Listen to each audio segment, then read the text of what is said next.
Computer-generated chess problem 2604 by the computer program Chesthetica. White has a queen, rook and bishop against black's queen, rook, knight and pawn, so black is ahead in material. Now in this position, the obvious thing to do would seem to be bishop captures knight. Not only does this win a minor piece, but it also creates a discovered check on the king.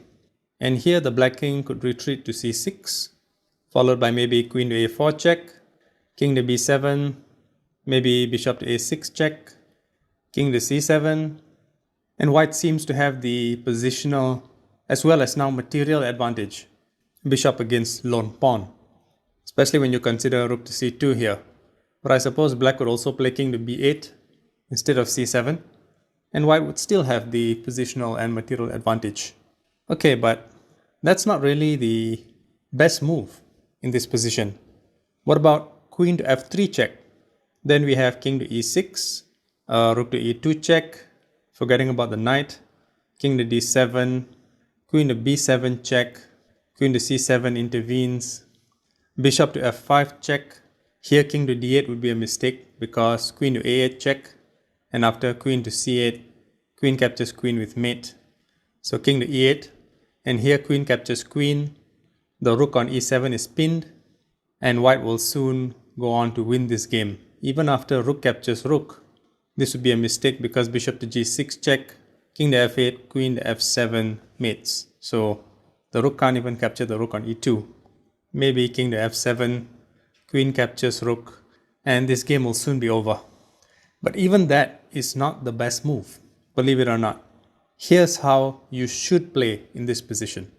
So the amazing bishop to e4 check. Now the king is under check.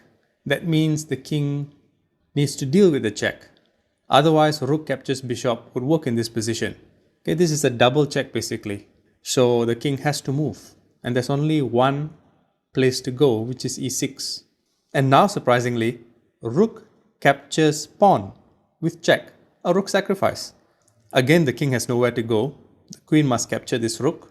And now the black queen and rook are in just the right places for queen to f5 to mate. Notice how the queen and rook block potential flight squares for the king. And the knight on f1 doesn't even need to be captured. Look at the original position again. Do you think you would have seen the forced mate in 3? Or would you have gone down one of the other rabbit holes of the mate in 16, 18, or maybe some indefinite non-checkmate win? Until next time, thank you for watching.